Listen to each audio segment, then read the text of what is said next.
Hello दोस्तों, आज हम केमिस्ट्री के चैप्टर फर्स्ट में जो हमने कराया था एलिमेंट कंपाउंड एंड मिक्सचर्स, उसकी प्रैक्टिस क्वेश्चंस करेंगे। तो देखिए, पहला क्वेश्चन आपके पास मैग्नीशियम उपस्थित होता है। तो पहला ऑप्शन दे रखा है आपके पास हीमोग्लोबिन, दूसरा दे रखा है क्लोरोफिल, विटामिन B12 और आपके पास नेक्स्ट दे रखा है एस्कॉर्बिक एसिड्स। तो हीमोग्लोबिन में यानी आपके पास आयरन होता है, एस्कॉर्बिक एसिड में आपके पास कार्बन वगैरह रहेंगे। तो क्लोरोफिल एक ऐसा होता है जिसमें आपके पास मैग्नीशियम उपस्थित रहेगा। तो इसका ऑप्शन हो जाएगा पहले, यानी इसका ऑप्शन क्या हो जाएगा, बी वाला ऑप्शन सही हो जाएगा। तो पहले का ऑप्शन हो जाएगा आपके पास बी, यानी कि क्लोरोफिल। इसके बाद नेक्स्ट क्वेश्चन आपके पास दो अमिश्रणीय द्रवों को बोतल जो यानी दो अमिश्रणीय द्रवों की बोतल तुम्हें दी गई है, ये किसे प्रयुक्त करके पृथक की जा सकती है। यानी दो अलग अलग आपके पास ऐसे मिश्रण दिए गए हैं जो आपके पास एक दूसरे मिक्सअप नहीं होते, उनकी दो अलग अलग बोतल दी गई हैं और उन्हें आपस में अलग अलग करना है आपको। देखो, प्रभाजी आसमान से आपके पास कंप्लीट मिले हुए एलिमेंट्स को हम अलग अलग कर पाते हैं। आपके पास भाप आसमान में भी ये घुले हुए लोगों मिक्सचर को अलग करते हैं। निर्वात आसमान में तो पृथक्करण ऐसी होती है जैसे दाल और चावल आपने दे दिए, तो जो आप कभी भी मिक्सअप नहीं होंगे। तो हमें क्या करेंगे, उसे पृथक्करण द्वारा यानी एक दूसरे को बीन बीन के अलग कर सकते हैं। तो इस तरीके से इसका ऑप्शन क्या हो जाएगा, पृथक्करण। चूंकि यहाँ पर हमने बोला दो अमिश्रणीय द्रव यानी एक दूसरे में जो मिल नहीं सकते, तो मिल नहीं सकते तो उन्हें बीन बीन के हम अलग कर सकते हैं। तो उसे बोलते हैं पृथक्करण फनल। इसका नेक्स्ट दे रखा, निम्न में से कौन सा तत्व नहीं है। देखो, कार्बन भी तत्व है, फॉस्फोरस भी तत्व है और मैग्नीशियम भी है। ये NH4 ये आपके पास एक कंपाउंड है, यानी यही आपके पास तत्व नहीं है, ये क्या होगा, एक कंपाउंड रहा होगा। इसका नेक्स्ट देखिए क्वेश्चन नंबर 4, निम्नलिखित में से कौन सा तत्व वनस्पति तेल के विहाइड्रोजनीकरण में उत्प्रेरक का कार्य करता है। तो उसमें आपके पास विहाइड्रोजनीकरण के देखो सोडियम नहीं होता, रोबियम नहीं होना, फास्फोरस। तो यहाँ में इसमें यूज किया जाता है प्लेटिनम यानी PT। इसके बाद नेक्स्ट आपके पास निम्न में से कौन सा तत्व प्रकृति में नहीं पाया जाता है, यानी इनमें से कौन सा है। प्लेटिनम देखिए आपके पास, कैल्शियम और आपके पास जिंक, ये सारे आपके पास प्रकृति में मिल जाते हैं। पर आपके पास ये है यानी PM यानी कि पोलोनियम, ये आपके पास लैंथेनाइड श्रेणी में आता है। और लैंथेनाइड श्रेणी वाले एलिमेंट्स आपके पास रेयर अमाउंट में आते हैं, और रेयर यानी कि अर्थ क्रस्ट पर नहीं मिलते, यानी बहुत ही रेयर अमाउंट में मिलेंगे, यानी अवेलेबल नहीं है। तो ये बोला निम्न में तो कौन सा तत्व प्रकृति में नहीं पाया, यानी ये प्रकृति में नहीं मिलेगा क्योंकि रेयर अमाउंट ये लेंथेनाइड श्रेणी में आता है। और लेंथेनाइड श्रेणी में हैवी मेटल्स पाए जाते हैं, हैवी इनकी रेडियस की बात करें आपके पास पोलोनियम की, इसकी रेडियस लेंथेनाइड श्रेणी में सब दूसरे नंबर में, लार्जेस्ट वाली कंडीशन में दूसरे नंबर की रेडियस पाई जाती है, यानी सबसे दूसरे नंबर में लार्जेस्ट रेडियस में रहता है। इसके बाद नेक्स्ट देखें, निम्नलिखित में से कौन सा मिश्रण नहीं है, यानी इनमें दो पूछा जाए, इनमें से मिश्रण कौन सा नहीं है। देखो, वायु में बहुत सारी गैसेस मिली होती है, ये भी मिक्सचर बन जाएगा। दूध में आपके पास बहुत सारे एलिमेंट्स मिले होते हैं, ये भी मिक्सचर बन जाएगा। केरोसिन में इसमें हाइड्रोजन, कार्बन वगैरह ये सारे मिक्सचर होते हैं और एक निश्चित अनुपात में होते हैं। पर यहाँ पर देखिए, जल आपके पास तीनों स्टेट में पाया जा सकता है, यानी इस अलग अलग स्टेट, सारी स्टेट में पाया जाए, सॉलिड, लिक्विड और गैसेस। और आपके पास इनके आपके पास हाइड्रोजन और ऑक्सीजन से मिलकर बना होता है। हाइड्रोजन की आपके पास प्रॉपर्टी अलग होती है, ऑक्सीजन की अलग होती है, पर वाटर की जो मिल के कंपाउंड बनता है उसकी प्रॉपर्टी अलग आती है। तो इसमें आपके पास जल एक मिश्रण में नहीं आएगा आपके पास, ये आपके पास किस में आ जाएगा, कंपाउंड में। इसके बाद स्थिर क्वथनांकी मिश्रण होते हैं। स्थिर क्वथनांकी जैसे वर्ड से ही आपको मालूम पड़ा है, जिनके क्वथनांक कैसे होंगे, स्थिर होंगे, उसे बोलेंगे स्थिर क्वथनांकी मिश्रण। तो इसका पहला ऑप्शन सही हो जाएगा, यहाँ पर आपके पास ये वाला ऑप्शन।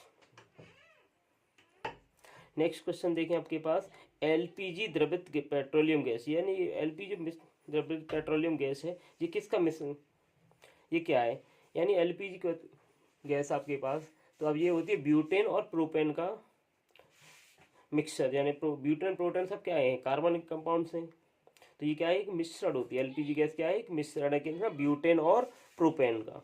इसके बाद ऐसे लाल तथा नीली स्याही का मिश्रण, ये किसी विधि से पृथक किया जाता है। जब हमने ये आपके पास मिक्सचर कराए थे तो उसमें एक विधि कराई थी जिसमें आपके पास लाल और नीली स्याही को अलग करने की है, तो वो होती है क्रेमेटोग्राफी। क्रेमेटोग्राफी से लाल और नीली स्याही को अगर मिक्सचर दे रखा है तो उसे अलग कर सकते हैं इस विधि से। इसके बाद नेक्स्ट हमारे पास रहेगा क्वेश्चन नंबर 10, निम्न में से कौन सा मिलान सही नहीं है? जैसे गैलेना को बोलते हैं लेड सल्फाइड बोलते हैं, प्लास्टर ऑफ पेरिस को यानी आपके ये क्या है हराकासीस, हराकासीस को बोलते हैं फेरस सल्फेट यानी FeSO4, पर यहाँ पर लिखा है इन्होंने कॉपर सल्फेट यानी कि ये गलत हो, यानी ये वाला ही गलत है, बाकी सारे सही। यानी प्लास्टर ऑफ पेरिस को बोलते कैल्शियम सल्फेट, कैलुमस को बोलते हैं मर्क्यूरिक सल्फेट, यानी ये वाला आपका बी वाला ऑप्शन गलत है, बाकी 4 ऑप्शन सही है इसके। इसका नेक्स्ट देखें, जल में कैल्शियम कार्बोनेट का विलयन होता है। जल में अगर आपके पास कैल्शियम कार्बोनेट मिला दिया जाए Ca, तो ये आपके पास एक जैसा नहीं होता। हमने देखा जल में अगर कलई को मिला दें तो आपने देखा उसका ऊपर वाटर सा हो जाता है, नीचे क्या तो ये एक जैसा मिश्रण तैयार नहीं होता, यानी ये कैसा डिफरेंट लेयर, तो ये कैसा बन जाता है बिस्मांगी मिश्रण बोलते हैं इस कंडीशन को। तो यहाँ पर जल में आपके पास कैल्शियम कार्बोनेट का जो मिक्सचर बनेगा वो कैसा बनेगा बिस्मांगी मिश्रण। तो ये आगे नेक्स्ट देखते हैं 12 क्वेश्चन। नेक्स्ट क्वेश्चन देखें आपके पास 12, आयोडीन रेत से पृथक की जाती है, यानी आयोडीन को रेत से अलग करने की विधि को क्या बोलते हैं? आपके पास देखें ऊर्ध्वपातन द्वारा, क्रेमेटोग्राफी, वाष्पन द्वारा, क्रिस्टलन। तो आयोडीन को रेत से अलग करने के लिए हम क्या करते हैं ऊर्ध्वपातन से बार बार गर्म कर करके इसे निकाला जाता है। आयोडीन एक्चुअली क्या समुद्र के पानी से निकाला जाता है, उसे बार बार हम कैसे गर्म करते रहते हैं, गर्म कर करके से अलग अलग फॉर्म में क्रिस्टल की फॉर्म में मिलता रहता है और लास्ट में हमें प्योर अमाउंट में मिल जाएगा। नेक्स्ट, पौधों से वनस्पति लवण का निष्कर्षण यानी किस तरीके से निकालता है, इसके निकालने की विधि क्रोमेटोग्राफी है, तो ये क्रोमेटोग्राफी से ही निकाले जाते हैं। इसका नेक्स्ट है मेथेनॉल और एसीटोन का मिश्रण किस विधि द्वारा पृथक किया जाता है?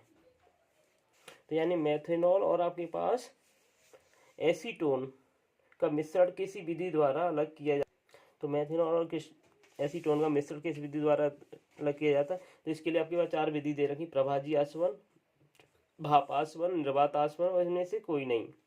तो देखिए आपके पास प्रभाजी आसवन यानी डायरेक्ट प्रोसेस होता है, आपके पास भाप आसवन यानी से भाप के द्वारा अलग करते हैं, निर्वात आसवन में वैक्यूम मीडियम क्रिएट किया जाता है। तो ये आपका डायरेक्ट आपके प्रभाजी आसवन सिंपल फॉर्म में से ही निकाला जा सकता है मेथेनॉल और एसीटोन के मिश्रण को।